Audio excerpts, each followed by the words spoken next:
It's Wednesday, January 29th. The February 1st date for Canada and Mexico still holds. Retaliation and relief. Ottawa preparing a tariff response plan, which could include help for Canadians that hasn't been seen since the pandemic. This is going to be a battle for the next 4 years. An early election in Ontario being framed around the U.S. tariff threat, but critics say it's nothing more than a power grab. Until recently, it was cheaper to be there. Flying home, there is a spike in Canadian snowbirds selling their Florida homes. A weak dollar, condo fees, and a higher cost of living south of the border, all to blame.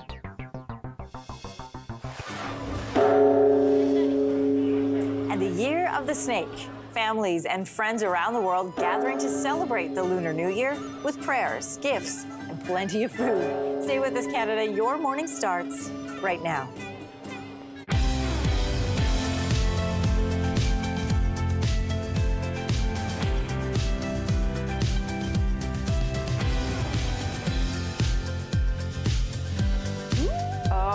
Hey, Fat Troy. Happy New Year, everybody. The set looks amazing. Good morning to you. I'm Anne-Marie Mediwake. Good morning, everybody. I'm Lindsey Deluce. Yeah, Gang Hei Fat Troy. Yeah, I'm Kelsey McEwen. I hope you're having a wonderful start to your day. It is, I will say, just to preface our conversation this morning, it is a really challenging morning on the roads across many communities across Canada. Give yourself extra time if you need for today, Ontario east to the Atlantic. All right, more on that coming up. Let's talk tariffs to start off this Wednesday morning. The White House says its tariff plan still holds. This gives Canada just a few more days to get ready. There cannot be tariffs without consequences. There cannot be tariffs without impact, and there cannot be tariffs with a higher cost for U.S. consumers. Canada's response plan is expected to include counter tariffs and a relief package for people and businesses. Sources tell CTV News the amount of help could reach pandemic levels. How much money could be handed out will depend on how the tariffs affect our economy. According to the Canadian Chamber of Commerce, a 25% tariff could cost the average household in our country $1,900 a year. Now, once the relief package is drawn up, it will have to pass Parliament. I have not had any conversations with other opposition leaders. I think we need to come together to have a discussion about what is the best way forward. I believe that the intention would be to create a context in which the government would get 1 week, 2 weeks, 3 weeks, and then they remain there. Oh, so dramatic. Aside from questions about support, there's also the matter of timing, of course, because as we know, Parliament is prorogued until March 24th.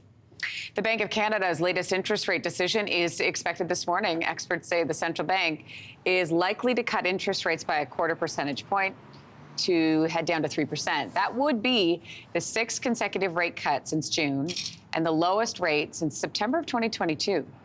But there's a but here. U.S. President Donald Trump's 25% tariff threat is making it more difficult for economists to predict how the bank will respond. The central bank has said it doesn't set interest rates on policies that aren't clear yet. The announcement comes at 9:45 a.m. Eastern, and Bank of Canada Governor Tiff Macklem will speak with reporters after that at 10:30. The Commissioner of Canada's public inquiry into foreign interference says she's found no proof of parliamentarians conspiring with other countries against Canada.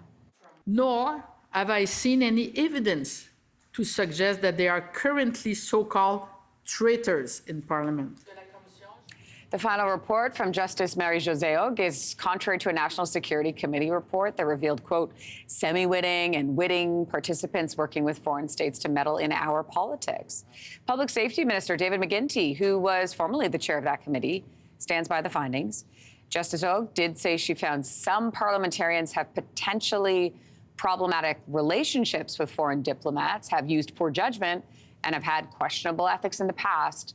The report includes 51 recommendations. The justice says the biggest threat to Canadian democracy is misinformation and disinformation. Campaigning in Ontario's early election officially starts today.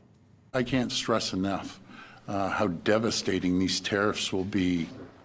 PC leader Doug Ford got the go-ahead for the election call yesterday. So here's the plan. Voters will go to the polls on February 27th. That's more than a year ahead of schedule.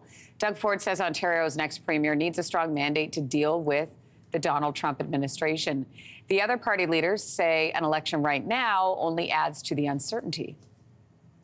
plunging us into an early and unnecessary election. I can't believe he's abandoning workers and companies at this critical moment in order to save his own job. Doug Ford is calling this snap election because he's thinking that nobody's going to be paying attention in the middle of winter. Doug Ford says he still plans to make visits to Washington and to meet with premiers during the campaign. Critics say he shouldn't be campaigning and acting as the premier at the same time. Today marks 8 years since the Quebec City mosque attack. 6 Muslim worshippers were killed when a gunman stormed into the mosque just after evening prayers and then opened fire. Events today in Quebec City and Montreal will mark this National Day of Remembrance and Action against Islamophobia. Prime Minister Trudeau visited with the victims' families over the weekend. This is also Muslim Awareness Week in Quebec. A Montreal author says he's shocked after he was told he couldn't host a book club at a city library because of Quebec's language law. These divisive tactics that just make a lot of people feel like this isn't their city. Christopher Dorado has been hosting book clubs for readers who speak English and French since 2018. He was looking for a larger space for his April meeting. He reached out to the public library, and then in an email, he was told it can't host that meeting because activities need to be mainly in French, or that there would need to be French translation because of Quebec's Bill 96 language law. A lawyer who has studied Bill 96 and is involved in a court challenge told CTV News the library's response is, quote, irrational, and added nothing in Bill 96 requires that sort of interpretation. A growing number of Canadians are putting their Florida homes up for sale. There's a lot of Canadians selling, so I do have way more listings that I'm used to. Real estate agents and homeowners in the Sunshine State are reporting an exodus of Canadians because of a weak loonie and the cost of insurance. It's high. Canadians in Florida also citing rising condo fees, and then groceries are more expensive. A report from the National Realtors Association finds Canadians make up nearly a quarter of foreign sellers in Florida between the months of April 2023 and March 2024, when you compare to 11% in the same period a year earlier. Welcome to the Year of the Snake.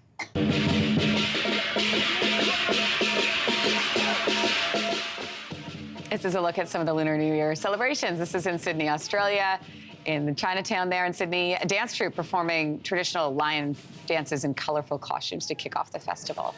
The lion dance is a major part of celebrations.